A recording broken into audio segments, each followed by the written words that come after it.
Hello, everyone. Welcome back to yet another political episode. So, unfortunately, we are hit with another tragedy, and that is Fred Harris. He's a very old senator. He was 94.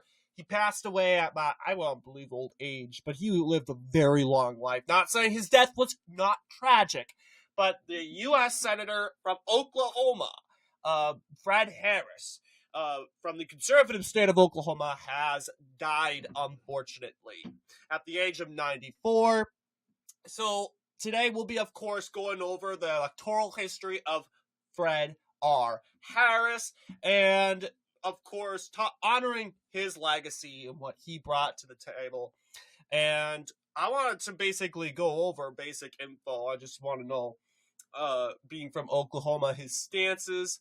So let's start off. Fred Roy Harris was an American politician from Oklahoma who served as a member of the Oklahoma Senate from 1957 to 1964 and a member of the United States Senate from 1964 to 1973.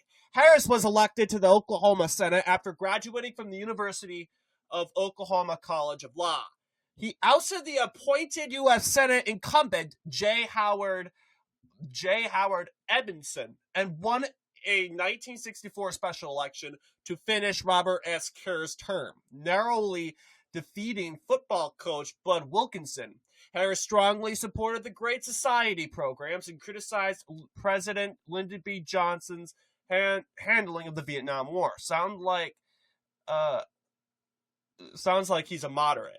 He was reelected in 1966 and declined to seek another term in 1972. From 1969 to 1970, Harris served as chairman of the Democratic National Committee in the 1968 presidential election. Democratic nominee Hubert Humphrey strongly considered him as a running mate. Humphrey Harris. Harris unsuccessfully sought the Democratic presidential nomination in 1972 and 1976. After 1976, he was a professor at the University of New Mexico. Sounds like he's more of a liberal, despite being a conservative of Oklahoma.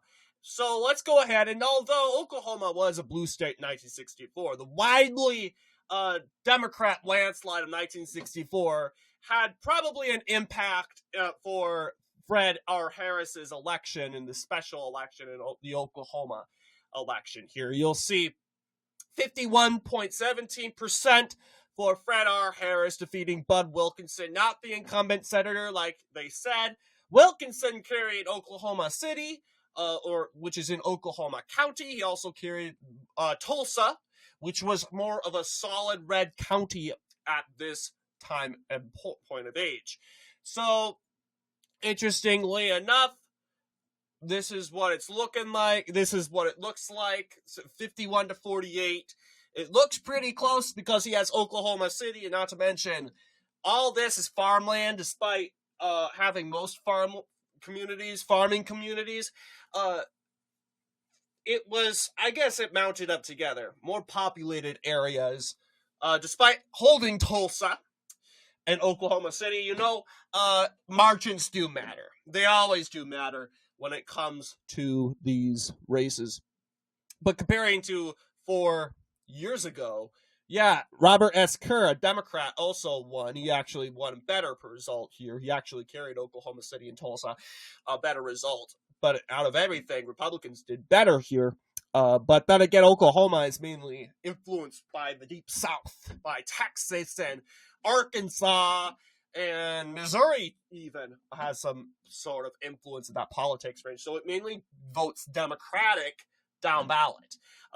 While they tend to vote Republican they voted Republican before 1964 ever happened. They voted Republican in 3 consecutive elections, 1952, 1956, and 1960.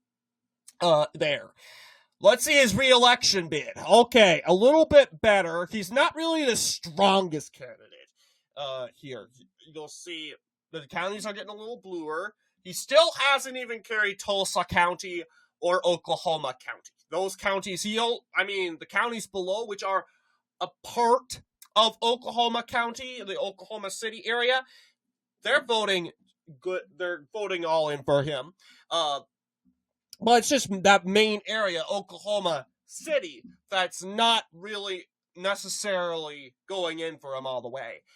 So pretty much this is, of course, Mr. Harris's results. Nothing much to talk about. Of course, you have the area near Arkansas border, solidly Democrat. Okay, it's very Democrat, very I want to say progressive, very Democrat in general. You could be, as you know, a progressive or a conservative as a Democrat in the South. Doesn't really matter. You could make a good argument that, like, Orval Faubus, who was the governor of Arkansas during this time, I want to believe is Orval Faubus, but yes, he was the staunch right-wing segregationist governor in Arkansas, and had huge control of the Democratic Party and the politics down over there. So you could make that argument there. But then again, I wouldn't say Oklahoma's much of a segregationist state. Obviously, you can't say Fred R. Harris is a segregationist. He's a centrist, but he's not a segregationist. I think a segregationist wouldn't openly support the New Deal. Not the New Deal, but he wouldn't support the Great Society programs. Once again, they're social programs which were highly criticized. It's just a level up, another progressive level up from the New Deal, if you come to think about it. But yes, this is what it's really looking like. But yes, I can't really say much about anything else about it, though. But yeah, he unfortunately died, so anyway, the question is, who else will be next? So what ends up happening is David W.F. Bartlett, Dewey, why am I saying David? Dewey F. Bartlett took over his seat. Remember, because he didn't want to run for re-election, and because he wanted to run for president. How did that turn out? That didn't really turn out well, obviously. He tried again in 1976. That didn't work out that well either. It's mainly because Harris is not really much of a strong candidate. Not really a strong candidate here. He barely won in Oklahoma, and Oklahoma is a swing state during this time. It is a swing state. It solidly went Democratic in 1964. He made it 53%. Republicans still have a good threshold in Oklahoma, though. Obviously. So, yeah, obviously, Harris unfortunately died.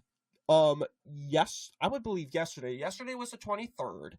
But yes, he passed away at 94, and in Albuquerque, New Mexico. I don't know why it was all the way over there. I mean, politicians, they're not committed to stay at the state where they served. I mean, especially with this guy being a retired politician, he's not committed at all to serve in Oklahoma forever. I mean, just live in Oklahoma.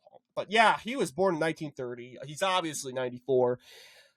But Jimmy Carter, he's keeping on trucking. I'm telling you, he voted for Kamala Harris. He didn't vote for Fred R. Harris, but he voted for Kamala Harris.